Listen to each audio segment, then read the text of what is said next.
তুমি রুমে এসো। আমি ভেবেছিলাম হয়তো বেরিয়ে পড়েছো। কেন, কিছু বলবি? আর অফিসে গেলেও তো দেখা হতো। হ্যাঁ, সামির কিছুটা আমতা আমতা করতে থাকে, অতঃপর বলে, আসলে ভাইয়া বিষয়টা অফিসিয়াল নয়, তাই বাড়িতে কথা বলতে চাইছিলাম। সাদ সামিরের এই অবস্থা দেখে ল্যাপটপ সাইডে রাখে, পাশে বসতে বলে তাকে। সামিরও সঙ্গে সঙ্গে পাশে বসে যায়। এবার বল, কি বলতে চাস? আসলে ভাইয়া কাল অফিস না গেলে হয় না? কাল তো অফিস এমনিও যাচ্ছিস না, সেটা তো আমি জানি। তাহলে এটা আবার বলতে এত অস্বস্তিতে কেন পড়ছিস? আসলে ব্যাপারটা সেটা নয় ভাইয়া। সাদ এবার ভ্রু কুঁচকে তাকায়, প্রশ্ন করে। তাহলে ব্যাপারটা কি? সামির কিছুটা দম নেয়, অতঃপর বলে, আমি চাইছিলাম কাল তুমিও বাড়িতে থাকো। দেখো না, একদম না বলবে না। আমাকে এর মধ্যে টানিস না, জানিস তো আমার কাজ আছে, তাছাড়া অনেক মিটিং আছে, আমার সময় হবে না। আমি সব মিটিং সামলে নেব, একটা সময় করে সবটা ম্যানেজ করে নিব। মিটিংসগুলো সব অন্যদিন করার ব্যবস্থা করব।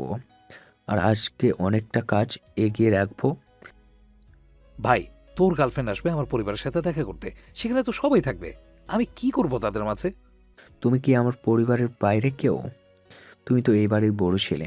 তার থেকে বড় কথা, এই বাড়িতে তুমি আমার সব থেকে বেশি প্রিয়। আর তুমি থাকবে না, ভাইয়ের জন্য এটা করবে না? ইমোশনাল ব্ল্যাকমেল করবি না, কোনো কাজ হবে না। প্লিজ ভাইয়া থাকো না, তাহলে আমিও একটু সাহস পাই। আমি থাকা না থাকার সাথে তোর সাহসের কি সম্পর্ক? আসে, সম্পর্ক আছে। আসলে আমার খচ্চর হবু শ্বশুরটা বেশ ঘাটটারা মানুষ। কিছুতেই আমার বিয়েটা মানবে বলে মনে হয় না। আমি সাজিকে অনেক বুঝিয়েছি, বলছে ভাইয়া সবটা সামলে নেবে। তাও ও ভয় পাচ্ছে, কষ্ট পাচ্ছে। এখন তুমি যদি ওকে একটু বলো, তাহলে ও হয়তো কিছুটা স্বস্তি পাবে। প্লিজ ভাইয়া। ওকে, আমি থাকবো। সামির ইয়াহু বলে সাদকে জড়িয়ে ধরে, সাদও তার ভাইকে জড়িয়ে ধরে। দুজনের এই মেলবন্ধন বাইরে থেকে দেখেন জান্নাতুল বেগম। অজান্তেই ওনার চোখ ভিজে আসে, তবে দুঃখে নন, খুশিতে। দুই ছেলের দিকে তাকিয়ে মুচকি হাসেন। সৃষ্টিকর্তার কাছে দোয়া করেন তারা যেন এমন ভাবেই সারা জীবন একে অন্যকে ভালোবাসতে পারে। সন্ধ্যাবেলা নিচের রুমের ব্যালকনিতে বসে আছে সাজি। ঠোঁটের কোণে মিষ্টি হাসি, সঙ্গে ভয়ও কিছুটা মিশ্রিত আছে।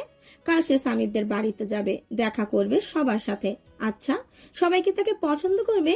অবশ্য স্বামীর তো বলল ছবিতে সবাই ওকে পছন্দ করেছে, কিন্তু সামনাসামনি কি করবে? আর করলেও তার আব্বু কি সবটা মেনে নেবে? আদৌ কি হবে বিয়েটা? সাজির ভাবনার মাঝে আঁখি এসে বসে তার পাশে। কি গো ভাবনা কুমারী, কি এত ভাবো? সাজি কেঁপে ওঠে কিঞ্চিত, আঁখির দিকে ফিরে একটা সূক্ষ্ম হাসি দেয়। ভাবছি কি হবে, আমি কি সামিরকে পাবো? কেন পাবি না? অবশ্যই পাবি। আবু নিজের মেয়ের মতের বিরুদ্ধে নিশ্চয়ই যাবেন না। যেখানে উনি ভালোবাসা মানেন না, সেখানে আমি ভালোবেসেছি, প্রেম করেছি বছরের পর বছর। এসব জানার পর আব্বু সবটা মেনে নেবে ভাবছিস? আমি একটা জিনিস বুঝি না, আবু প্রেমের এত বিরোধী কেন? কি কারণ থাকতে পারে বলতো? জানলে কি আর এখানে বসে বসে টেনশন করতাম? সাজি মুখটা ছোট করে ফেলে, বোনের করুণ মুখ দেখে মায়া হয় আঁখির। মন খারাপ করিস না আপু, কাল তো আব্বু তাড়াতাড়ি কোর্টে চলে যাবেন। আমি সেই সময় আম্মুকে পাকড়াও করব, ঠিক জেনে ছাড়বো সত্যিটা। আমায় জানতেই হবে। সত্যিটা জানবি মানে? তুই কাল আমার সাথে যাবি না? না আপু, কাল আমার যাওয়ার থেকে এই সত্যিটা জানা বেশি জরুরি। আর কাল অনেকটা সময় পাবো, আব্বুও বাড়ি থাকবে না। এই সুযোগে কি বারবার আসবে নাকি? সেটাও ঠিক, কিন্তু আমি একা। প্রেম করার সময় তো ঠিক একা একা প্রেম করেছিস, তখন কি আমার কথা মনে ছিল? আঁখির কথায় সাজি তার মাথায় একটা চাটি মারে। আঁখি মাথায় হাত ডলতে ডলতে বলে, উফ, মারলি কেন? আমার সাথে খারাপ ব্যবহার করলে কিন্তু তোকে কোনো সাহায্য করবো না, আমি বলে দিলাম। হ্যাঁ, তা তো করবে না। হাতে কাদায় পড়লে তো চামচিকেও লাথি মারে। ওরে আমার হাতি রে, হয়েছে হয়েছে, এত দুঃখ পেতে হবে না। আমায় ভাবতে দে, কিছু তো একটা করতেই হবে, আর সেটা কালই। সেই জন্য তোকে একাই ওই বাড়ি যেতে হবে। আমি এদিকে আম্মুর পেট থেকে দেখি না কোনো কথা বের করতে পারি কিনা। একা যেতেই ভয় লাগছে। আঁখি সাজির হাতে হাত রেখে বলে, ভয় পাস না আপু, সব ঠিক থাকলে ওটাই তো তোর শ্বশুরবাড়ি হবে। আরে সব ঠিক থাকবে মানে থাকলে বলছি কেন, ওটাই তোর শ্বশুরবাড়ি হবে, কেউ আটকাতে পারবে না। যেই সামনে আসবে এই আঁখি তাকে হাওয়ার মতো উড়িয়ে দেবে। আব্বুকে উড়াতে পারবি?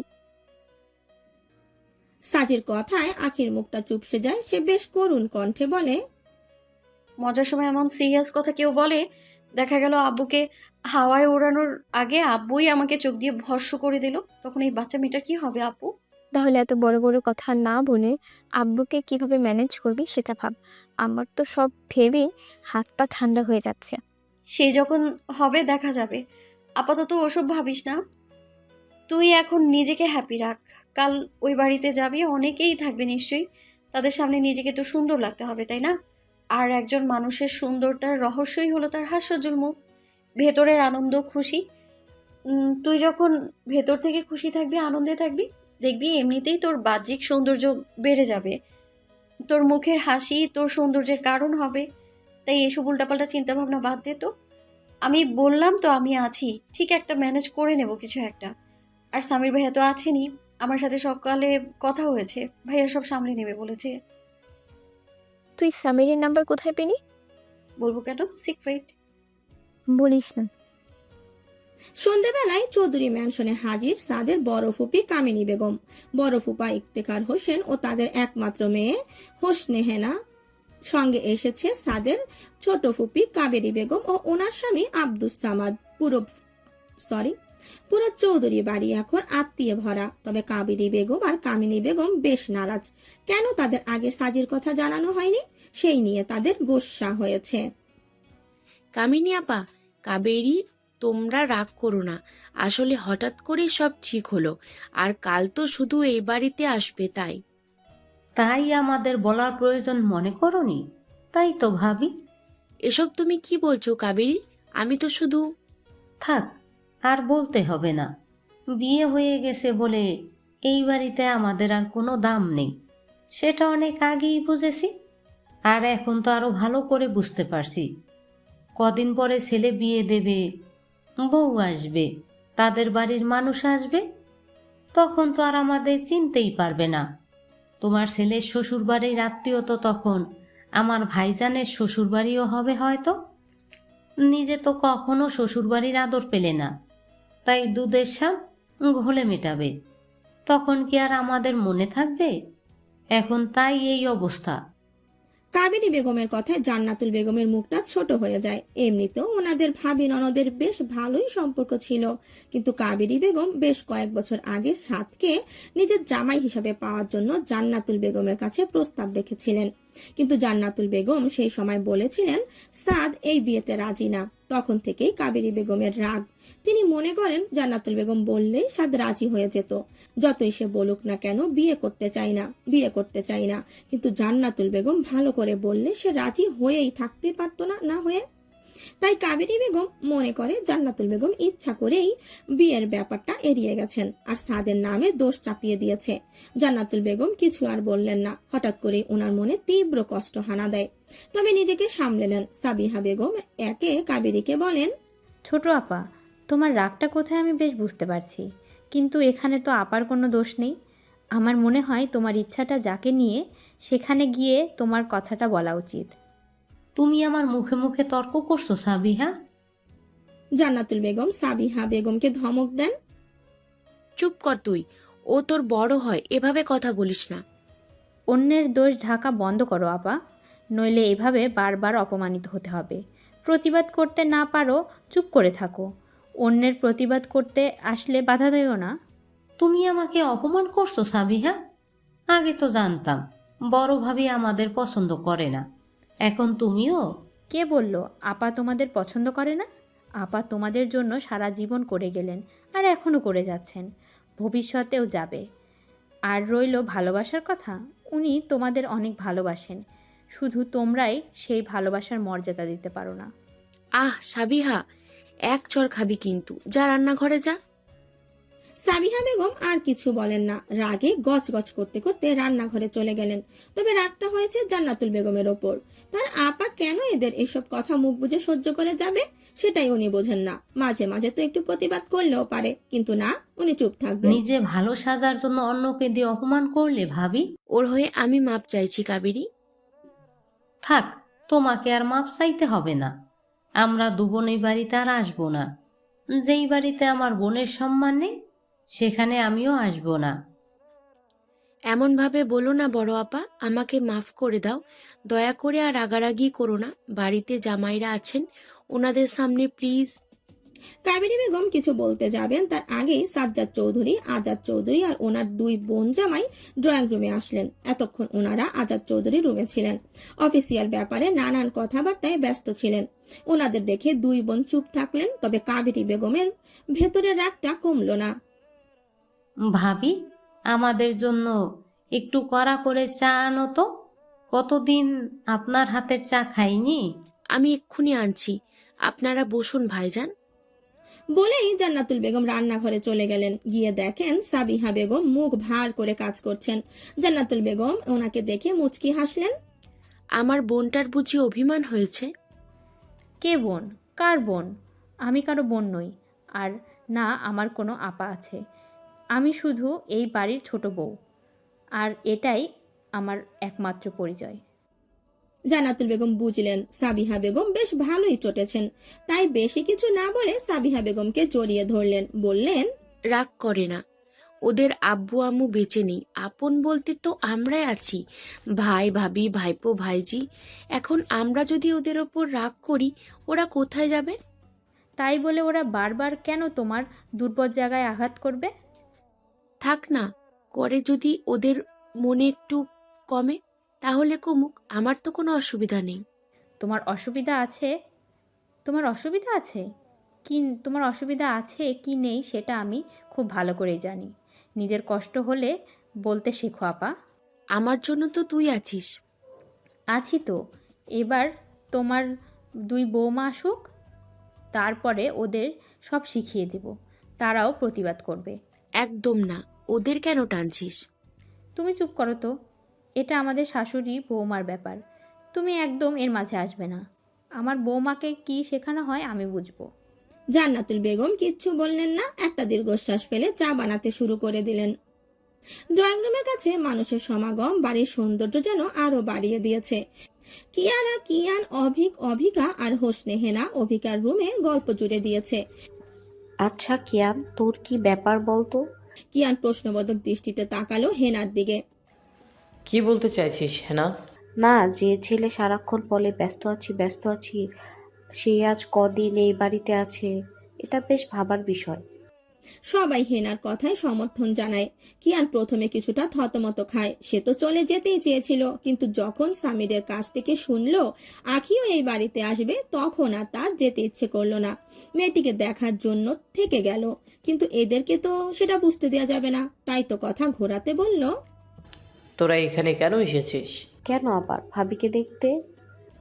তাহলে আমিও ভাবিকে দেখার জন্যই আছি।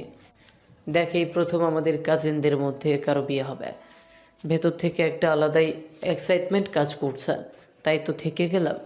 আর কাজ তো সারা জীবনই থাকবে, তাই বলে কি ভাইয়ের আনন্দে সামিল হব না? তাই কি হয়? সবাই কিয়ানের কথা মেনে নিল, কেউ ঘূর্ণাক্ষরেও টের পেল না তার মনের হদিস। ডিনার শেষ, সাদিত অফিসের কিছু ফাইল চেক করছিল। হঠাৎ করে তার চোখে হানা দেয় আখির ভয়ার্ত মুখ। কেমন করে চোখ খিচে দাঁড়িয়েছিল মেয়েটা, অথচ সেদিন কেমন গুন্ডির মতো তার গাড়ির কাঁচ ভেঙে ফেলেছিল, সেটা মনে পড়তেই সাদের চোয়াল আবার শক্ত হয়ে যায়। সে ধুম করে ফাইল বন্ধ করে ফেলে। সেদিনকার অপমানে গা রাগে রি করে ওঠে। মিস তোতা পাখি, তোমাকে শায়েস্তা করার রাস্তা আমি পেয়ে গেছি। আমাকে অপমান করে না, আমার গাড়ির কাঁচ ভাঙা, এমনকি তোমার জন্য আমি অসুস্থ পর্যন্ত হয়েছি, কিচ্ছু ভুলিনি আমি। আর না তোমাকে বলতে দেব, এই সাদ আল আয়ান চৌধুরী যেখানে কোনো দোষী করেনি, সেখানে তুমি তাকে দোষী বানিয়েছ। শাস্তি তো তুমি পাবেই, তৈরি থেকো। সেই সকাল থেকে আখি সাজিকে সাজিয়ে যাচ্ছে তো যাচ্ছেই। সাজি ওদিকে বিরক্ত হচ্ছে, তার উপর টেনশন তো আছেই, কিন্তু এই মেয়ে শুনলে তো। আর কত সাজাবি? আমার মনের মতো হোক, তারপর সাজানো বন্ধ করে দেব। আরে তুই হলি আমার আপু, তোকে সুন্দর লাগতেই হবে, যেন ওই বাড়ির সবাই তোকে দেখে হাঁ হয়ে যায়। হয়েছে হয়েছে, তাড়াতাড়ি কর, আমাকে তো আবার ফিরতে হবে। এই তো আর একটু, নে হয়ে গেছে। এবার আয়নায় নিজেকে দেখ। সাজি আয়নার দিকে ফেরে আর ফিরেই চমকে ওঠে, তাকে সত্যি অনেক সুন্দর লাগছে। এমন করে কখনো সাজা হয়নি। সত্যি বলতে তারা দুই বোন কখনো সুন্দর করে সেজে গুজে বাইরে বার হয়নি। যেখানে গেছে সাধারণভাবেই গেছে, তাই আজ হয়তো তাকে একটু বেশি সুন্দর লাগছে। কি কেমন লাগছে? সুন্দর? দুলাভাই অজ্ঞান হবে তো? মানে? মানে তোর এই সৌন্দর্য দেখে অজ্ঞান হবে না? তাহলে এত কষ্ট করে সাজালাম কেন আমি? চল, তোর মুখ ধুয়ে দিই, শাড়িটা পাল্টে দিই আমি। বলেই আঁখি সাজির হাত ধরে। সাজি মিষ্টি হেসে বলে, না থাক, তাহলে চলো তোমায় একটু এগিয়ে দিয়ে আসি। তুই গেলে খুব ভালো হতো আখি, আমি একা। তোকে তো বললাম সব, আজ আম্মুর সাথে কথা বলতেই হবে।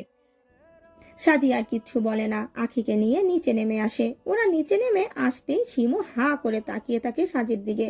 রুবাইয়া বেগম রান্নাঘরে রান্না করছিলেন। বাইরে বেরিয়ে মেয়ের এই রূপ দেখে তিনি মুগ্ধ হন। হেসে এগিয়ে যান মেয়ের কাছে। মাশাল্লাহ, কারো নজর না লাগে, খুব সুন্দর লাগছে। মাঝে মাঝে তো এভাবে সাজতে পারিস, দেখতেও ভালো লাগে। ভালো তো লাগতেই হবে, কার আপু দেখতে হবে না? আর সাজিয়েছে কে?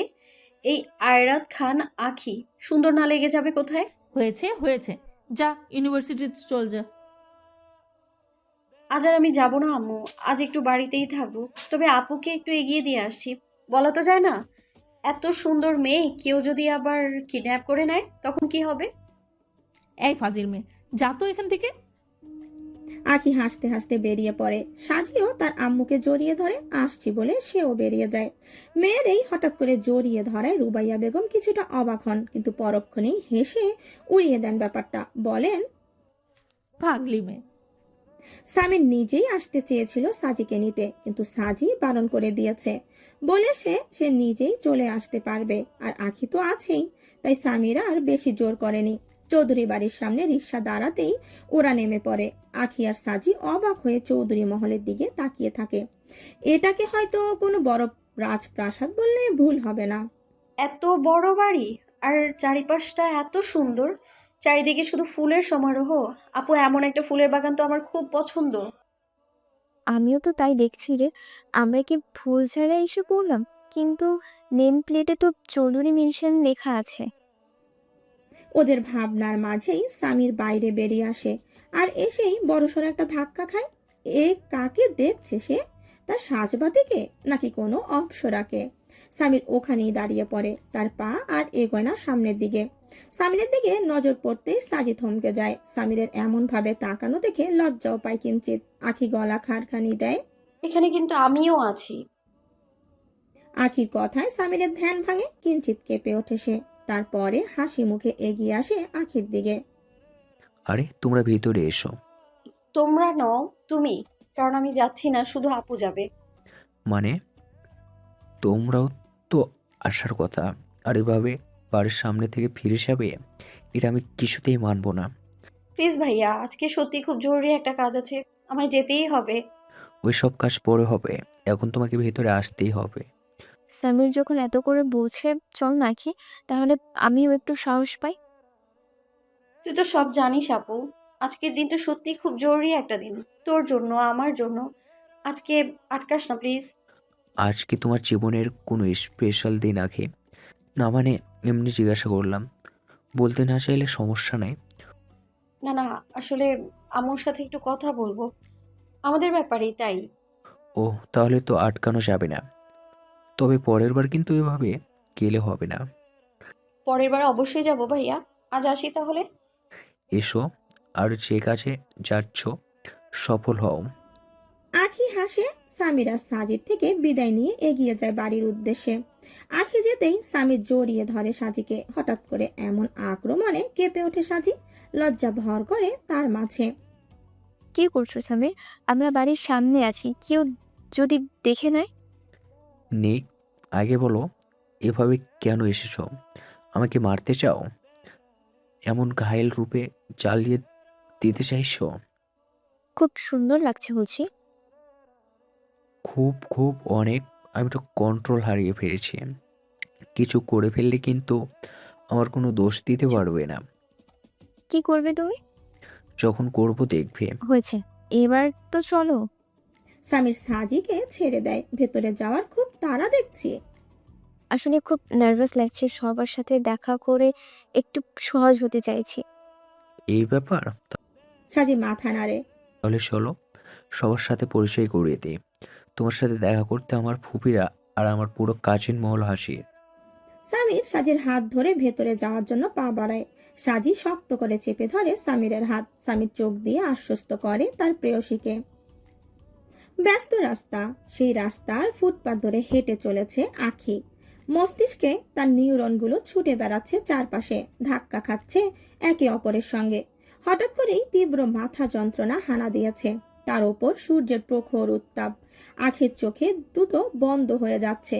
সাজের হাস্যোজ্জ্বল মুখটা বারবার মুখের সামনে ভেসে উঠছে। সেই সঙ্গে ভেসে উঠছে জুবায়ের খানের গম্ভীর মুখখানা।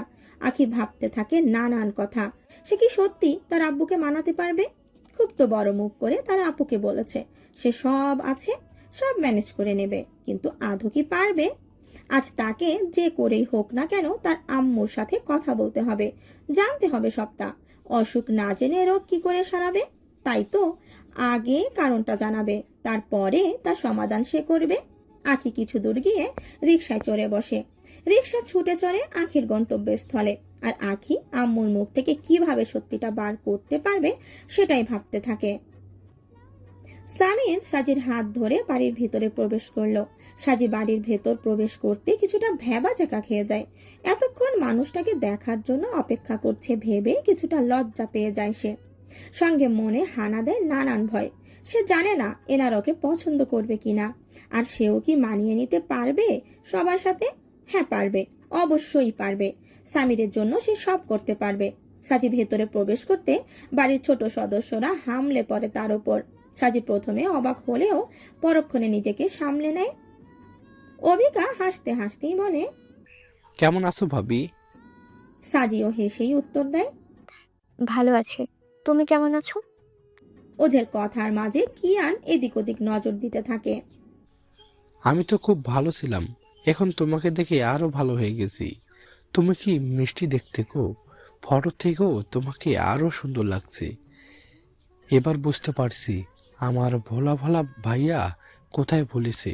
তবে তুমি আমার ছোট ভাইয়াকে কি দেখে পছন্দ করছো বলো তো? এত মিষ্টি একটা মেয়ে, আজ সে কিনে এই ছেলেকে পছন্দ করলো।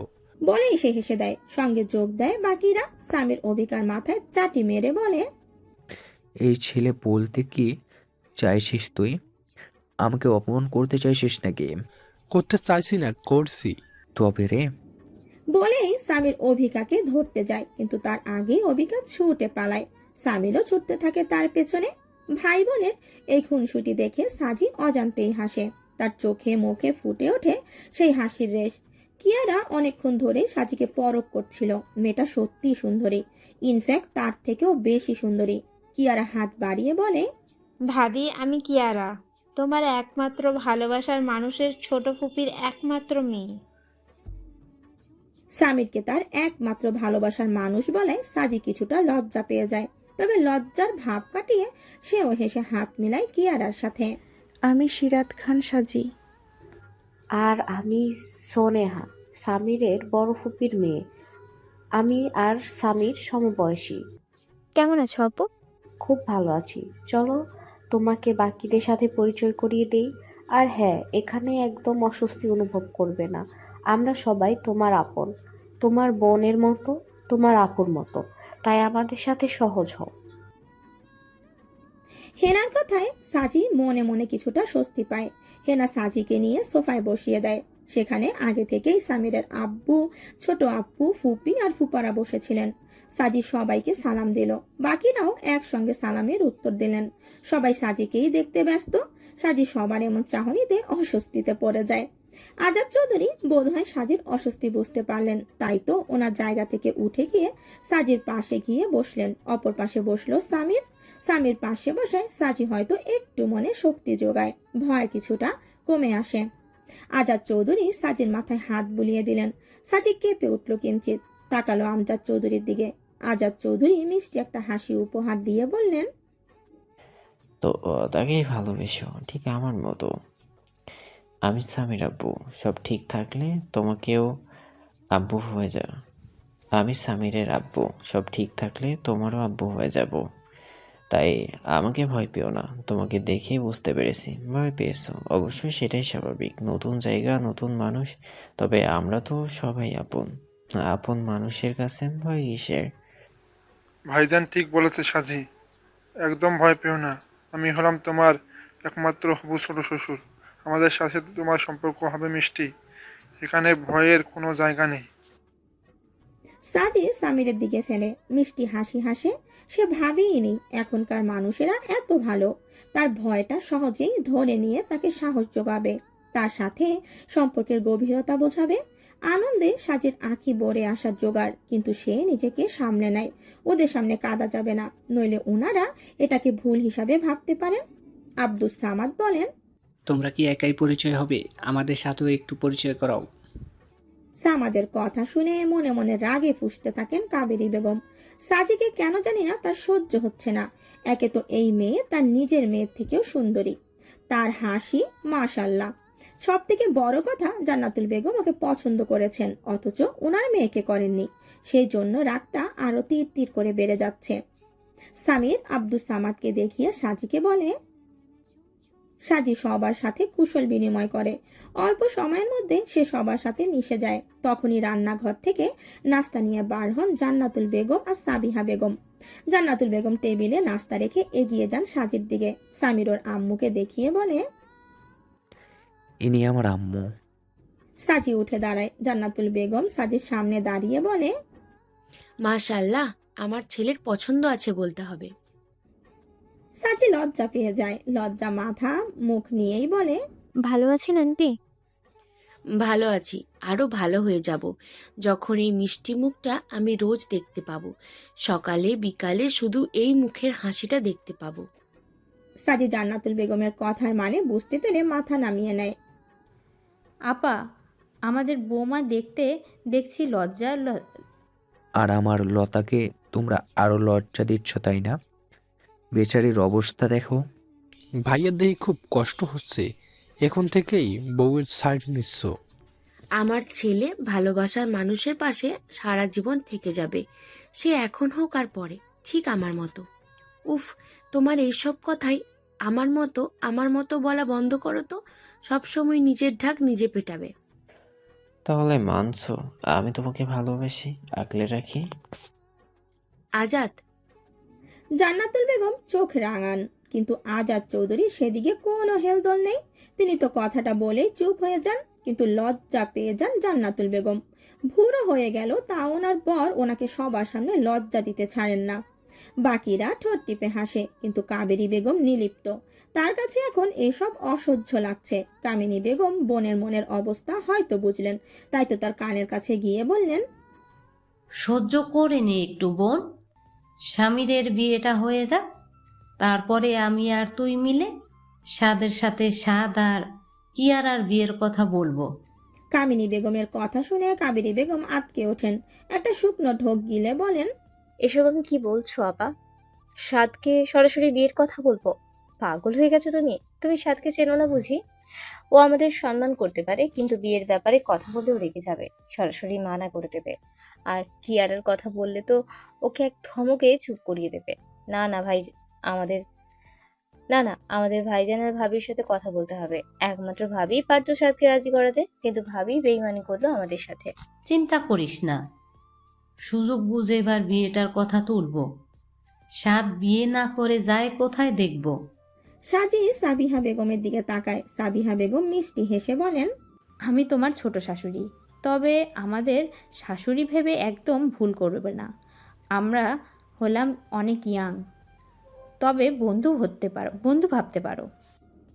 সাজি মুগ্ধ হয় সবার ব্যবহারে। সত্যি সবাই অমাহিক, এই বাড়ির বউ হবে সেটা ভাবলেই তার মনে প্রজাপতি দৌড়াচ্ছিল। এত সুখ বুঝিয়েছিল তার কপালে। উফ, তোমাদের পরিচয় পর্ব শেষ হলে এবার ভাবিকে আমাদের কাছে দিয়ে দাও তো, আমরাও তো পরিচয় হব নাকি? তোমাদের একা চিনলে হবে? তোকে চিনে কি করবে? সারাক্ষণ তো ওকে জ্বালাবি, যেমনটা আমাদের জ্বালিয়ে মারিস। তুমি এমনটা বলতে পারলে আম্মু? আমি না তোমার একমাত্র ছেলে? ধুস, কেউ আমাকে ভালোই বাসো না। ঠিক আছে, বাঁচতে হবে না, এখন তো ভাবি এসে গেছে। তোমার ভাগের যত্ন আমি ভাবির কাছ থেকে নিয়ে নেব। অভিক, তারপরে সাজির দিকে ফিরে বলে, কি ভাবি আমাদের মতো নিপীড়িত দেবরদের যত্ন করবে তো? শুধু তোমাকে যত্ন করবে। আর আমি কি দোষ করলাম? আমি কেন বাদ যাব? তোর আবার যত্নের দরকার নাকি? এমনি তো সারাদিন সবার মাথায় উঠে নাচিস। আমার নিরীহ ভাবের দিকে একদম নজর দিবি না। কিয়ান এতক্ষণে মুখ খুলল। সে তো আখির অপেক্ষায় ছিল, কিন্তু সে আসেনি দেখে মনে মনে বেশ কষ্ট পেয়েছে। কত স্বপ্ন সাজিয়ে রেখেছিল নিজের মনে, কিন্তু সব স্বপ্ন নিমেষেই ভেঙে খান খান হয়েছে। সে একটা দীর্ঘশ্বাস ফেলে। হঠাৎ করে মনটা খারাপ হয়ে যায়, ভালো লাগে না আর কিছু, তাই তো চুপচাপ থাকে। জান্নাতুল বেগম সাজিকে প্রশ্ন করেন, তোমার সাথে তোমার বোনের আসার কথা ছিল, সে আসেনি? আসলে আন্টি, বাড়িতে ওর একটু কাজ পড়ে গেছে আম্মুর সাথে, তাই আসতে পারেনি। তবে আমার সাথে এই বাড়ির গেট পর্যন্ত এসেছিল। সে কি বাড়ি পর্যন্ত এসেই চলে গেল? জান্নাতুল বেগম এবার রাগী চোখে ছেলের দিকে তাকালেন। স্বামী, তুই বাইরে গেছিলিস কি জন্য? মেয়েটা বাড়ির সামনে দিয়ে চলে গেল আর তুই ওকে যেতে দিলি? বাড়িতে আনতে পারলি না? আসলে আন্টি, ওর কোনো দোষ নেই। ও তো আখিকে ভিতরে আসতেই বলেছিল, কিন্তু বাড়িতে জরুরি কাজ থাকায় ওকে যেতে হয়েছে। জান্নাতুল বেগম বলেন, ঠিক আছে, তবে পরের বার কিন্তু তোমার বোনকে নিয়ে আসবে। স্বামীর তো খুব প্রশংসা করেছে ওর মুখে তোমার বোনের বর্ণনা শুনে তো এখন ওকে আমার দেখতে ইচ্ছা করছে। সেদিন নাকি রেস্টুরেন্টে অল্প সময়ই স্বামীর সাথে ভাব জমিয়ে নিয়েছিল। সাজি হাসে। আসলে ও অমনি, খুব সহজেই সবার সাথে মিশে যেতে পারে, ভাব জমিয়ে ফেলতে পারে। এদের কথা শুনে কাবেরী বেগম মনে মনে ফুঁসতে থাকেন। তবে ওনার বড় ভাবির বারবার এই আখি মেয়েটাকে দেখতে চাওয়ার কারণটা উনি বুঝলেন না। আচ্ছা ভাবি, তোমার বোন কোন ক্লাসে পড়ে? সে কি আমার বয়সী? আখি এবার অনার্স 3rd ইয়ারে। হ্যাঁ, রতনে তো রতন চিনবেই। তবে মনে মনে ঠিকই বলে, এক উড়নচণ্ডী তো আরেক উড়নচণ্ডীকে পছন্দ করবেই। স্বাদের কথায় অবিকা সহ বাকিরা সিঁড়ির পানে তাকায়। অবিকা বুঝলো না কথাটা তার বড় ভাইয়া ঠিক কি মিন করে বলেছে, কারণ তার বড় ভাইয়া ফালতু কথা বলে না। কিন্তু কি বলতে চাইলো? ওদিকে সাদকে দেখে কিয়ারা হা হয়ে গেছে। সদ্য গোসল করে আসা সাদকে বড়ই স্নিগ্ধ লাগছে। ভেজা চুলগুলো চারিদিকে ছড়িয়ে ছিটিয়ে আছে, কয়েকটা কপালে এসেও পড়েছে। মুখে সব সময়ের মতো গম্ভীর ভাব বিদ্যমান। এতেই যেন তার সৌন্দর্য হাজার গুণ বেঁধে গেছে। সবাই চেয়ে আছে তার দিকে। সবার এমন চাহনিতে বিরক্ত হয় সাদ, রাগে চোখে তাকায়। আখি ধীর পায়ে বাড়িতে প্রবেশ করে, দেখে তার আম্মু রান্নাঘরে ব্যস্ত। সে ধীরে ধীরে এগিয়ে যায় সেদিকে। রুবাইয়া বেগম আখিকে দেখা মাত্রই বলে ওঠেন, এ কি, তোমাকে এমন লাগছে কেন মা? শরীর খারাপ লাগছে নাকি? তিনি মেয়েকে এসে ঝাপটে ধরেন। কি হয়েছে তোর? চোখ মুখ এমন লাগছে কেন? আখি মলিন হাসে। আমি ঠিক আছি আম্মু, তুমি চিন্তা করো না। আচ্ছা, তোমার রান্না কত দূর? এই তো হয়ে এসেছে। খিদে পেয়েছে বুঝি? যা, ফ্রেশ হয়ে নে, আমি তোর খাবার দিচ্ছি। না আম্মু, খিদে পায়নি আমার। আচ্ছা আম্মু, তুমি আমায় ঠিক কতটা ভালোবাসো? আখির কথা শুনে রুবাইয়া বেগম ভ্রু কুঁচকে ফেলেন। এটা আবার কেমন কথা আখি? বলো না আম্মু, কতটা ভালোবাসো? সন্তানদের প্রতি মায়েদের ভালোবাসার কি কোনো পরিমাপ হয়? তারা তো স্বার্থহীনভাবে শুধু ভালোবেসে যান। তাহলে আমি যদি তোমার কাছে কিছু চাই, দেবে আমায়? কি চাই তোর? আমার সাধ্যের মধ্যে হলে আমি নিশ্চয়ই দিব। অবশ্যই, সেটা তোমার সাধ্যের মধ্যেই আম্মু। আমার কিছু প্রশ্নের উত্তর চাই, যেটা আমার এখনই জানা দরকার। রুবাইয়া বেগম জোহরি চোখে তাকান আখির দিকে, বোঝার চেষ্টা করেন তার ভেতরের অভিব্যক্তি। প্রশ্ন? হ্যাঁ, তুমি রান্নাটা সেরে নাও, আমি ফ্রেশ হয়ে আসছি। বলেই আখি চলে যায় ফ্রেশ হতে। রুবাইয়া বেগম আখির যাওয়ার পানে তাকিয়ে থাকেন অনেকক্ষণ। বোঝার চেষ্টা করেন তার মেয়ের হয়েছেটা কি। এমন ভাবে তো কোনোদিন বলেনি। কোনো ব্যাপারে কথা বলবে? রুবাইয়া বেগম চিন্তায় পড়ে যান। ওনার মেয়ে কোনো প্রশ্নের উত্তর চায়, কি এমন জানতে চায় যার জন্য ওকে এমন বিধ্বস্ত দেখাচ্ছে? রুবাইয়া বেগম আর ভাবতে পারেন না। এখন আখি প্রশ্ন করা পর্যন্ত ওনাকে অপেক্ষা করতেই হবে। তাই তিনি রান্নার কাজে লেগে পড়েন। দ্রুত শেষ করতে হবে বাকি রান্না। আখি ফ্রেশ হয়ে এসে নিজের আম্মুর সামনে দাঁড়ায়। রুবাইয়া বেগম সবে রান্না শেষ করে বাইরে এসেছেন। আখি ওনাকে দেখা মাত্রই কোনো রকম ভনিতা ছাড়াই প্রশ্ন করে, আব্বু কেন ভালোবাসার বিরোধী আম্মু? এভাবে তাকিয়ে থাকার কি হলো? সাদের গম্ভীর গলায় সবাই নিজেদের নজর ফেরায়, কিন্তু কিয়ারা তখনও বেহায়ার মতো চেয়ে রয়। সাদ এবার রেগে যায়, কঠিন কণ্ঠে বলে, এই সবাই আমাকে এইভাবে দেখা বন্ধ করো প্লিজ। এমন হুঙ্কারে কিয়ারা কেঁপে ওঠে, সঙ্গে সঙ্গে নিচের নজর ফেলায়। সাজি হালকা ঢোক গেলে সবাই এখানে হাসি খুশি ভাবে কথা বললেও এই প্রথম সে কারো গম্ভীর কণ্ঠে ভরকে যায়। সামিরের দিকে ভয়ার্ত চোখে তাকায়। সামির চোখ দিয়ে তাকে আশ্বস্ত করে, বোঝায় ভাইয়া এমনই। এত রেগে যাচ্ছিস কেন সাদ? এত সুন্দর লাগলে সবাই তো তাকিয়েই থাকবে। ওই জন্যই তো বলছি বিয়েটা করে নে, তাহলে কেউ আর এমন ভাবে দেখবে না, তখন শুধু বই দেখবে। কামিনী বেগমের কথায় সাদ আবার ফুঁসে ওঠে, তবে সাজির দিকে নজর পড়তেই সে চুপ হয়ে যায়। বোঝে এখানে আর রাগ দেখানো ঠিক হবে না। এই ভাইয়া, বিয়ের কথা শুনলে এত রেগে যায় কেন বলো তো? আমার মনে হয় ভাইয়া ছ্যাঁকা খেয়ে বাঁকা হয়ে গেছে, তাই তো কোনো মেয়ের সংস্পর্শে আর আসতে চায় না। এই অভিক, একদম ভাইয়ার নামে উল্টাপাল্টা কিছু বলবি না।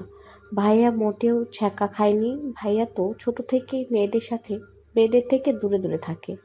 হ্যাঁ, এটা ঠিক, ভাইয়া গুটি কয়েক বান্ধবী ছিল, কিন্তু তারা শুধুই বান্ধবী। হ্যাঁ, তাই এসব বলা বন্ধ কর। ঠিক বলেছো হেনা আপু, আমার ভাইয়াটা একদম জাতা, সবাইকে নিজের মতো ভাবে। উনি ছ্যাঁকা খেয়ে খেয়ে বেড়ায় বলে এখন ভাইয়ার নামেও সেই দোষ দিচ্ছে। কি, আমি ছ্যাঁকা খেয়ে বেড়াই? এত বড় কথা!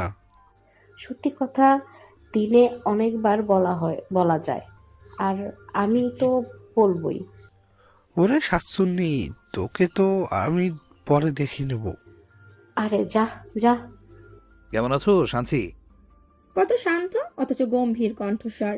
সাজি কেঁপে ওঠে কিঞ্চিত, তবে হালকা হেসে বলে, ভালো আছি ভাইয়া, আপনি কেমন আছেন? ভালো। আমাকে চেনো তুমি? জি, সামিরের ফোনে আপনার ছবি দেখেছি। তাছাড়াও তো সবসময় আপনার কথা বলে। সাদ ছোট্ট করে উত্তর দেয়। ও, ব্যাস, আর কোনো কথা হয় না দুজনের মধ্যে। ছোটরা সাজিকে নিয়ে নানান গল্প জুড়ে দেয়। সাজিও অল্প সময়ে তাদের সাথে মিশে যায়। নিস্তব্ধ পরিবেশ, শুধু শোনা যাচ্ছে নিঃশ্বাসের শব্দ। রুবাইয়া বেগম হতভম্ব, কিংকর্তব্য বিমূঢ় ভাবে চেয়ে রইলেন আখির দিকে। আখিও চেয়ে রয় তার আম্মুর পানে, উত্তরের আশায় দাঁড়িয়ে থাকে চাতক পাখির ন্যায়। আখির এর আগেও অনেকবার এই প্রশ্নটা করেছে, কিন্তু আগের মতো এমন বিচলিত তাকে কখনোই দেখায়নি। তাই তো রুবাইয়া বেগম কিছুটা দমে গেলেন। মেয়ের মুখের পানে চেয়ে বোঝার চেষ্টা করলেন তার অভিব্যক্তি। মেয়ে ওনার উত্তরের আশায় দাঁড়িয়ে আছে, ঠোঁট কাঁপছে, চোখ জোড়া ছলছল করছে। কিন্তু এমন কেন হবে? প্রশ্নটা তো স্বাভাবিক। তাহলে আখি কি কাউকে ভালোবাসে? রুবাইয়া বেগমের বুকটা ধক করে উঠল। ভয় পেলেন স্বামীকে। তাহলে তো উনি আখিকে মেরেই ফেলবেন। না না, আমাকে নিজের মেয়েকে থামাতেই হবে। রুবাইয়া বেগম নিজেকে শান্ত করলেন, মেয়ের দিকে তীর্যক দৃষ্টি নিক্ষেপ করে বললেন, আমি এই ব্যাপারে জানি না, তুই তোর আব্বুকে গিয়ে জিজ্ঞাসা কর। আব্বুকে জিজ্ঞেস করার হলে অনেক আগেই করে ফেলতাম আম্মু। তুমি তো আব্বুকে চেনোই, দয়া করে আমার প্রশ্নের উত্তর দাও আম্মু। এতে তোমার সন্তানের মরণ বাঁচন নির্ভর করছে। আখির কথায় রুবাইয়া বেগম অবাকের ন্যায় তার দিকে তাকালেন, ভীতু কণ্ঠে আওড়ালেন, সন্তানের মরণ বাঁচন মানে? ততক্ষণে শিমু সেখানে হাজির। সে সবটাই শুনেছে, তারও ভয় পাচ্ছে, তবে জানার আগ্রহ তারও। সেও জানতে চায় কি এমন কারণ যার জন্য বড় সাহেব প্রেম ভালোবাসা পছন্দ করেন না। কি কারণ থাকতে পারে? এই প্রশ্নটা তার মাথায় বারবার ঘোরে, কিন্তু সে কাউকে বলার সাহস পায় না। কি সব যাতা বলছিস? পাগল হয়ে গেছিস? বাইরে কি আকাম কুকাম করে বেরিয়েছিস? রুবাইয়া বেগমের কথাটা আখির একদম বুকের মধ্যে গিয়ে লাগলো। ছলছল চোখে আম্মুর পানে চেয়ে সে বলল, কোনো আকাম করিনি আম্মু, কিন্তু প্রশ্নের উত্তর চাই আমার। আমি কিছু জানি না। তাহলে ভবিষ্যতে কি হবে সেটা আমিও বলতে পারছি না আম্মু, কিন্তু আমি কাউকে কষ্ট পেতে দেব না। মানে কি বলছিস তুই এসব? কে কষ্ট পাবে? কে সে ছেলে? আগে আমার প্রশ্নের যথাযথ উত্তর দাও আম্মু। বললাম তো আমি জানি না। তাও কেন বারবার একই প্রশ্ন করে যাচ্ছিস? ঠাটিয়ে মারবো এক চর। মারো, তাও প্লিজ বলো আম্মু। তোমার সন্তানের জন্য হলেও, আমি জানি তুমি সবটা জানো। প্লিজ আম্মু বলো না। তোমার কাছে আর কোনোদিনও কিছু চাইবো না আমি। শুধু সত্যটা জানতে চাই এখন। আমি কিছু করিনি আম্মু, কিন্তু সবাই যেন ভালো থাকে তার জন্য আমাকে সত্যিটা জানতেই হবে। আব্বুর সামনে তো আমি গলা তুলে কথাও বলতে পারবো না, কিন্তু তুমি তো আমার খুব কাছের। আমাকে বলো না আম্মু, প্লিজ সত্যিটা বলো। সময় যে পেরিয়ে যাচ্ছে আম্মু, নিজের সন্তানের জন্য এটুকু করতে পারবে না তুমি? রুবাইয়া বেগম দমে যায়। উনি সত্যিটা না বললে ওনার সন্তানের কি হবে? বড় ক্ষতি হয়ে যাবে কি? রুবাইয়া বেগম ভয় পেলেন, সন্তানের কথা ভেবে কষ্ট পেলেন। বল আম্মু, বলো। বেশ, তবে তাই হোক। তবে একটা কথা মনে রাখিস, নিজের আব্বুকে কষ্ট দেওয়ার ভুলটা কখনো করিস না। আখি মাথা নেড়ে জানায় কখনো না।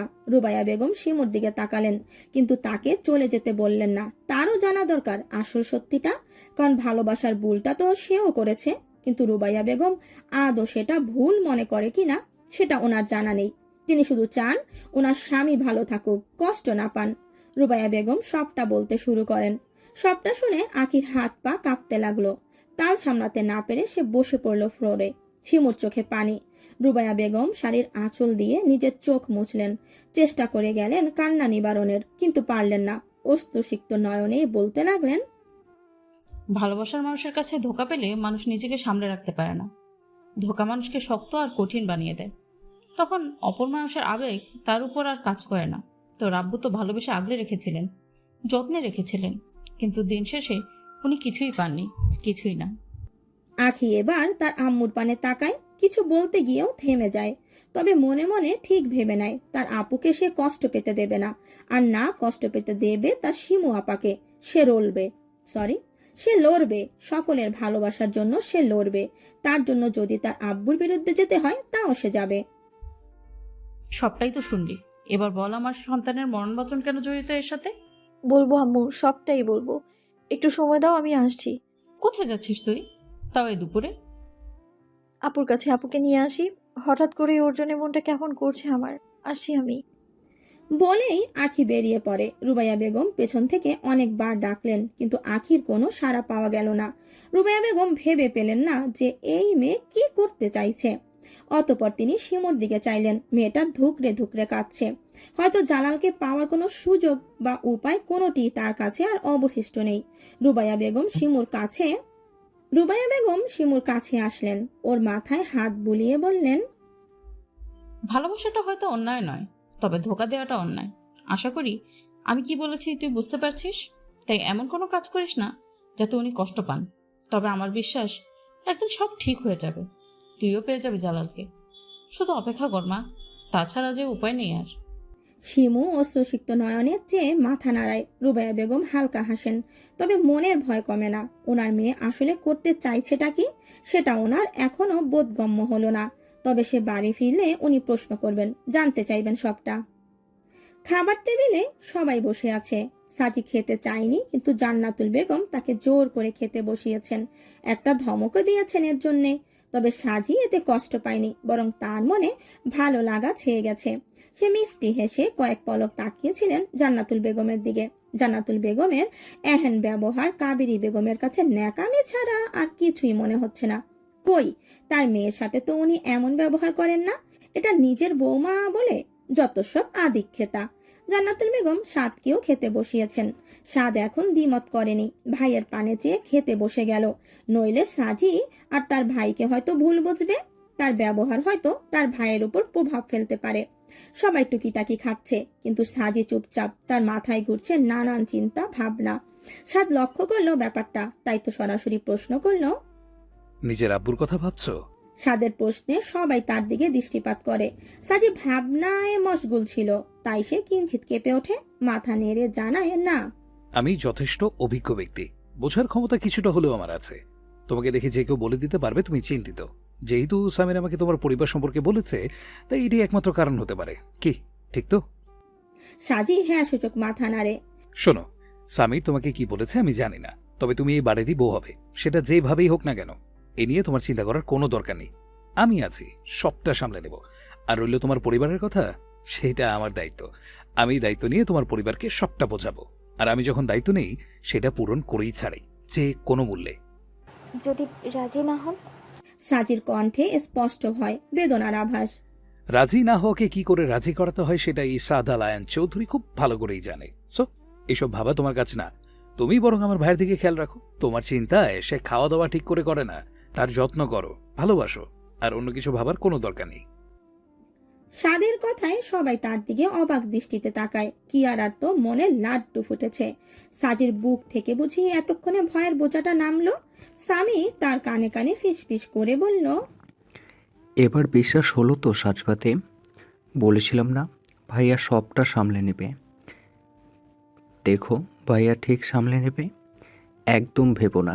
সবাই এবার চুপচাপ খেতে নিলেন। আজাদ চৌধুরী খেতে খেতে দুই ছেলে আর সাজির দিকে এটা ওটা এগিয়ে দিলেন। সাজি এতেও মুগ্ধ হলো।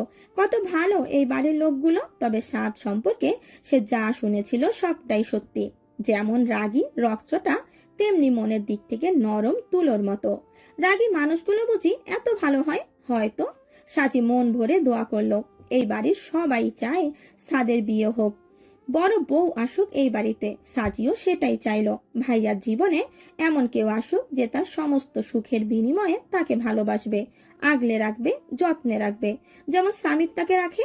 না না, তার থেকেও বেশি রাখুক, ভালো রাখুক। ভালোবাসার মানুষগুলো একে অপরের পাশে থেকে কাটিয়ে দিক সারাটা জীবন। খাওয়া ছেড়ে সবাই বসে আছে সোফায়। সাজি সবার সাথে টুকিটাকি কথা বলতে ব্যস্ত।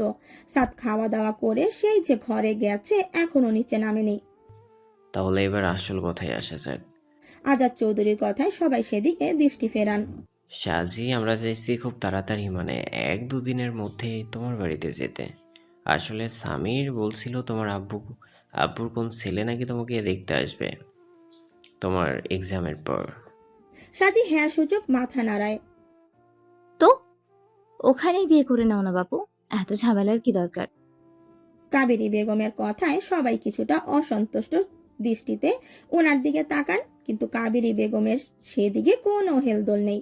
সাজি কষ্ট পায়। ভালোবাসলে ঝামেলা পোহাতেই হবে ফুপি। আর ভালো যখন বেসেছি, বিয়ে আমি সাজিকেই করব। এই কথাটা মাথায় ঢুকিয়ে নাও। আর সাজির সামনে এসব কথা বলবে না, ও কষ্ট পাবে। বাবা, এখনই বইয়ের আঁচল ধরে ঘোরা শুরু করে দিয়েছিস। খুব উন্নতি হয়েছে দেখছি। হবেই তো, ও আমাদের ছেলে। এই বাড়িতে ছেলেরা কখনো বউকে অবহেলা করে না, আর না করে মেয়েদের অসম্মান। বউ হচ্ছে হৃদয়ের রানী, তাকে রানীর মতোই ট্রিট করা উচিত। এটা যদি তোমার কাছে মনে হয় আমার ছেলে একটা মেয়ের আঁচল ধরে ঘুরবে, তো আমি বলবো 100 বার ঘুরুক, মেয়েরা ফেলনা নয়। আজাদ চৌধুরীর কথায় সাজির চোখ ভরে আসে, তবে দুঃখে নয় বরং সুখে। তার কপালেও বুঝি এত সুখ ছিল, আদতেও সে এত ভালোবাসার যোগ্য। ওদিকে আজাদ চৌধুরীর কথা শুনে কাবেরী বেগম রেগে যান, তবে নিজেকে শান্ত রাখেন। এখন মাথা গরম করলে হবে না, এই বাড়িতে তার মেয়েকে ঢোকাতেই হবে। অভিক হেনা আর অভিকা রাগে রিরি করতে লাগলো, তবে বড়দের মুখের ওপর কথা বলা উচিত হবে না বলেই চুপ হয়ে গেল। এখানে সাদ থাকলে হয়তো যোগ্য জবাবটা দিয়ে দিত। আজাদ চৌধুরীর মতো শান্তভাবে কথা বলতো না, সে বোঝাতো নিজের ভাষায়। যাই হোক, তাহলে তোমার বাড়ির ঠিকানা দাও, আমরা সময় মতো পৌঁছে যাব। বাড়ির ঠিকানা আমি দিয়ে দিব আব্বু। আচ্ছা, ও ভালো কথা। তোমার আব্বুর নামটাই তো জানা হলো না। কি নাম ওনার? জুবাইর খান, উনি একজন অ্যাডভোকেট। কথাটা শোনা মাত্রই জান্নাতুল বেগম বড় বড় চোখে তাকালেন। আজাদ চৌধুরী চমকে উঠলেন, থমকে গেল জান্নাতুল বেগম। কি কি নাম বললে? জুবাইর খান। তোমার দাদু দাদিমা ওনাদের নাম কি? জান্নাতুল বেগম তোতলাচ্ছেন। সাজি কেমন অবাক হলো। কি হলো ওনার, এমন কেন করছেন? কি হলো বলো? জান্নাতুল বেগমের কথায় সাজির ধ্যান ভাঙে। দাদুর নাম মরহুম জোসেফ খান আর দাদিমা মরহুম মরিয়ম বিবি। ব্যাস, সাজির বলতে দেরি, অথচ জান্নাতুল বেগমের বুকে ঝড় উঠতে দেরি হয় না। বাকি বড়রা একে অপরের মুখ চাওয়াচাই করে। আজাদ চৌধুরী কিং কর্তব্য বিমূঢ় ভাবে চেয়ে রয় সাজির পানে।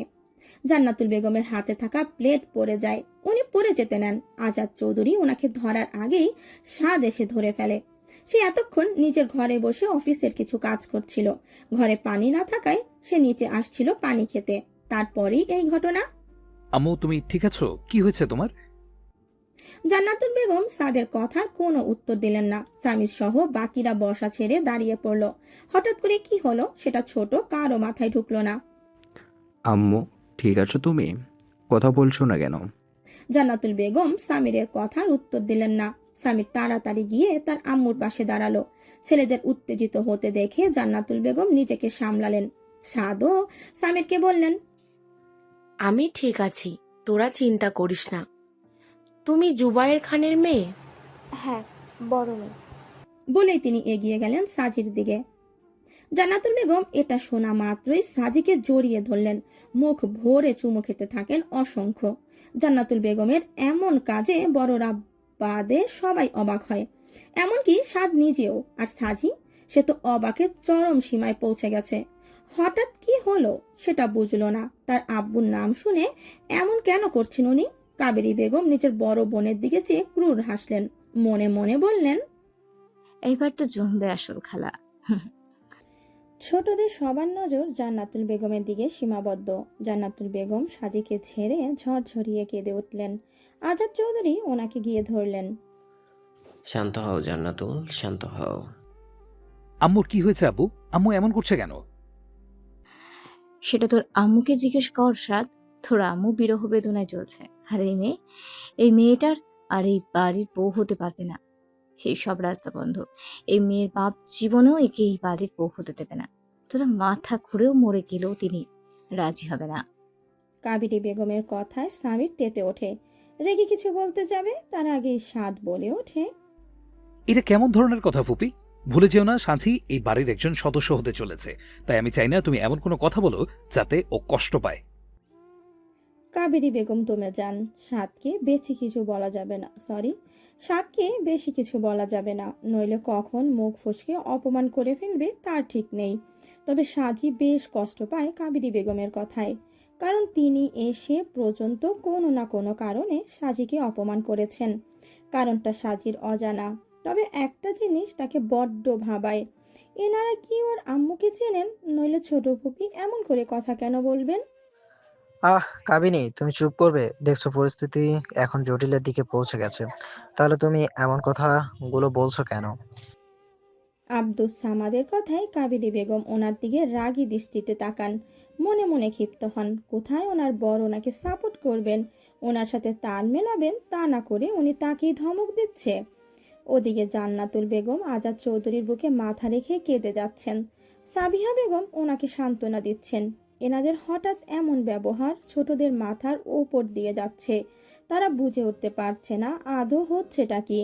সাদনীদের আম্মুর এহেন কান্না সহ্য করতে পারছে না। তার আম্মুকে সে এভাবে কখনো সবার সামনে কাঁদতে দেখেনি, তাই সেটা তাকে বড্ড পোড়াচ্ছে। সামির ওর আব্বুর দিকে তাকিয়ে একবার সাজের দিকে তাকাচ্ছে তো একবার জান্নাতুল বেগমের দিকে। দুই দিক থেকেই যেন তার মনটা পুড়ছে। আমাকে বলবে এখানে হচ্ছেটা কি? আর আম্মু তুমি এইভাবে কেন কাঁদছো? কি হয়েছে বলো আমাকে। সাদ এবার চিৎকার করে উঠল, তাতে বুঝি কাজ হলো? আজাদ চৌধুরী এবার কিছু বলতে যান, তবে ওনাকে থামিয়ে দেন জান্নাতুল বেগম। সবটা বলবো, এত বছর পর যখন সত্যিটা সামনে আসতেই চলেছে তখন সবটা বলবো। তোরা সবাই সোফায় বস। সাজি, তুমিও যাও। জান্নাতুল বেগমের কথায় সবাই সোফায় বসে পড়ে, কিন্তু বসে না সাদ। সে তো নানান চিন্তায় মশগুল, নানার প্রশ্ন তার মাঝে উকি দিচ্ছে। তবে নিজেকে সে কিছুটা দমিয়ে নেয়। আগে সে জানবে তার আম্মু কিসের সত্যি বলছে, বাকিটা পরে সে বলবে। কি হলো সাদ, তুই বস। আমি ঠিক আছে আম্মু, তুমি বসো, তোমার শরীরটা ঠিক লাগছে না।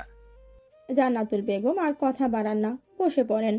সাবিহা বেগম সাজ্জাদ চৌধুরীর পানে তাকায়, দৃষ্টিতে ওনার অসহায়ত্ব। ভেঙে পড়ো না, সত্যিটা চাইলেও এখন আর লুকানো যাবে না। সবাই এমনিতেও জানতে পারবে। অন্যের মুখ থেকে শোনার থেকে ভাবির মুখ থেকেই না হয় শুনুক। আর সাজি তো এই জুবায়ের খানের মেয়ে, সুতরাং এটা জানাতেই হবে। সাবিহা বেগম সহমত পোষণ করলেন। জান্নাতুল বেগম হাতের ইশারায় সাজিকে ওনার পাশে বসতে বললেন। সাজিও ওনার কথা মতো বসলেন। তার মুখে কৌতূহলের ছড়াছড়ি। জান্নাতুল বেগম দীর্ঘশ্বাস ফেললেন, অতঃপর বলা শুরু করলেন। আজ থেকে ৩২ বছর আগে, না, তার থেকে একটু বেশিই হবে। আমি তখন সদ্য কিশোরী বয়স থেকে 18তে পা দিয়েছি। আর এই বয়সে স্বাভাবিকভাবেই মানুষের আবেগ অনুভূতি একটু বেশি কাজ করে। হুটহাট করে মানুষের প্রতি ভালো লাগা ভালোবাসা জড়িয়ে যায়। আমারও তাই হয়েছিল। বয়স 18 হলেও আমি সারাদিন সখীদের নিয়ে গ্রাম চষে বেড়াতাম। আমার আব্বু গ্রামের একজন নামকরা মানুষ ছিলেন। সবাই ওনাকে শ্রদ্ধা করতেন, ভালোবাসতেন, সম্মান করতেন। আমি ছিলাম আমার ভাইজানের প্রাণ। ছোট থেকে উনি কোলে পিঠে করে আমাকে মানুষ করেছেন। একদিন আমি গ্রামের পথে সখীদের নিয়ে ঘুরে বেড়াচ্ছিলাম। তখনই আমার দেখা হলো একটা অচেনা ব্যক্তির সাথে। তিনি আমাকে নিজের কাছে ডাকলেন। কৌতূহলবশত আমিও ওনার কাছে গেলাম। উনি একটা ঠিকানা দেখিয়ে বললেন, এখানে যেতে চান। আমি ঠিকানা হাতে নিয়ে জানতে পারলাম ওটা আমার বাড়ির ঠিকানা। তাই তো বললাম, ওখানে আপনার কি কাজ? আসলে আমার একটু জরুরি কাজ আছে। ওই বাড়িতে, ওই বাড়ির কর্তার সাথে আমি একটু দেখা করতে চাই। খুব বিপদে পড়ে এখানে এসেছি। ওনার করুণ মুখ দেখে কেন জানি না আমার খুব মায়া হলো। তাই তো ঠিকানা বলে দিলাম। উনিও চলে গেলেন। তবে আমার মনে জ্বালিয়ে গেলেন ভালোবাসার আগুন। দুদিন রাতে আমি ঘুমাতে পারিনি। কেন জানি না ওনার মুখটা বারবার আমার সামনে ভেসে উঠত। আমি বারবার ওনার মাঝে হারিয়ে যেতাম। এক পলকেই যে কারোর প্রতি এতটা ভালোবাসা চলে আসবে সেটা আমি বুঝিনি। পরে নিজেকে বোঝালাম, শান্ত করলাম নিজের মনকে। কিন্তু পরদিন আবার আমাদের বাড়িতে ওনার আগমন আমার মনকে ছিন্ন ভিন্ন করে দিল। বুঝলাম এটা শুধু আকর্ষণ নয়, এটা ভালোবাসা। আমি গভীরভাবে ভালোবেসে ফেলেছি। আটকে গেছি কারো মায়ায়। কিন্তু অচেনা একটা মানুষকে এমনভাবে ভালোবাসাটাও তো শোভনীয় দেখায় না। অতঃপর নিজের মনকে আবার বোঝালাম হয়তো ওনার বাড়িতে বউ আছে, বাচ্চা কাচ্চাও থাকতে পারে। আমার ভালোবাসাটা কোনোভাবেই যৌক্তিক নয়। উনি চলে যাওয়ার পর অনেক দিন আর আসেননি। এদিকে আমার আব্বাও হঠাৎ করেই মারা গেলেন। বাড়িতে নেমে আসলো ঝড়। কদিন এভাবেই কাটলো। কিন্তু তাকদিরে হয়তো অন্য কিছু লেখা ছিল। তাই তো আবার সেই মানুষের সাথে দেখা। আমি তাকে দেখে পাশ কাটিয়ে চলে যাচ্ছিলাম, কিন্তু থমকে দাঁড়ালাম ওনার কথায়। আমাকে ভালোবাসবে লজ্জাবতী? আমি অবাক নয়নে সেদিন ওনার পানে চেয়েছিলাম। ওনার ঠোঁটে ছিল সেই মনোমুগ্ধকর হাসি যা আমার হৃদয়ে আন্দোলন শুরু করেছিল। আমি নিয়ন্ত্রণ হারিয়েছিলাম। কিছু না বুঝেই ঝাঁপিয়ে পড়েছিলাম ওনার বুকে। উনিও আগলে নিয়েছিলেন আমাকে। তারপর সময় গড়ালো। একে অপরকে জানলাম, বুঝলাম। এভাবেই চলতে থাকলো সময়। ভালোবাসার বয়স গিয়ে পৌঁছালো 1 বছর। উনি শহরে থাকতেন, মাঝে মাঝে চিঠি পাঠাতেন। আমিও আবেগ নিয়ে সেগুলো পড়তাম, রেখে দিতাম খাতার ভাঁজে। ওনাকে দেখার জন্য আমার তৃষ্ণার্ত মন বারবার ছটফট করত, কিন্তু সবসময় তো সেটা সম্ভব ছিল না। তাই তো চিঠিগুলোকেই আঁকলে ধরে রাত কাটাতাম। শত শত স্বপ্ন সাজাতাম নিজের মনে। সংসার করার আশা জাগত। ভাবতে ভাবতেই ঘুমিয়ে পড়তাম। সকালে উঠে আবার সেই ভাবনা। এভাবেই দিন গড়াতো। একদিন হঠাৎ করেই আমার ভাইজান আমার জন্য বিয়ের সম্বন্ধ ঠিক করেন। ওরা একেবারে এসে আমাকে আংটি পরিয়ে যান। সেই মুহূর্তে কি করব ভেবে পাচ্ছিলাম না। সেদিন ভাইজান আমাকে বললেন,